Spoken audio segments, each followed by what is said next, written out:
Love कुश की जन्म कथा और उनके अद्भुत शौर्य की गाथा।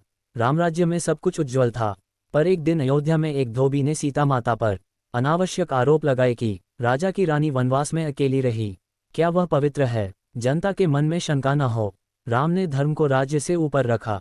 सीता को महर्षि वाल्मीकि के आश्रम भेज दिया।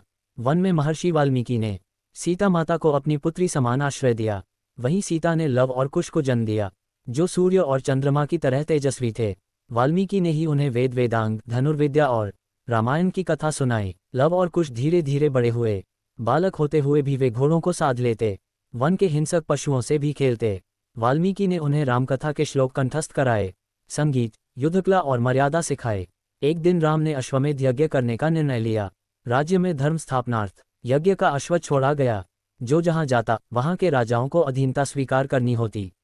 यही अश्व सीता माता के आश्रम के पास पहुंचा। लव कुश ने देखा, किसी राजा की सेना इस घोड़े को वापस लेने आती है तो वह झुक जाता है। उन्होंने कहा, हम महर्षि के आश्रम में इसे नहीं जाने देंगे। उन्होंने घोड़े को बांध लिया। राम की सेना को ज्ञात हुआ तो भरत, शत्रुघ्न, लक्ष्मण सब वीर वहां पहुंचे। भरत और शत्रुघ्न ने प्रेम से समझाया, बालकों, ये भगवान राम का यज्ञ अश्व है। लव कुश ने धनुष उठाया, हम जानते हैं, पर धर्म से बड़ा कोई नहीं। एक भीषण युद्ध छिड़ गया। अकेले लव कुश ने पूरी सेना को रोक दिया। लक्ष्मण स्वयं आए। लव कुश के बाणों से लक्ष्मण मूर्छित हो गए।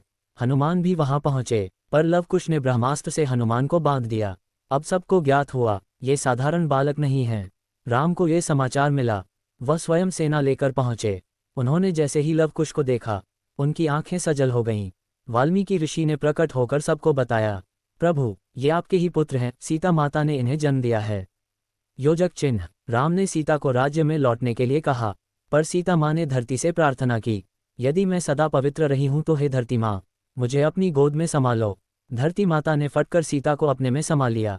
राम निःशब्द रह गए। लव कुश को उन्होंने हृदय से लगाया। योजक चिन्ह। राम ने लव और कुश को राजकुमार घोषित किया।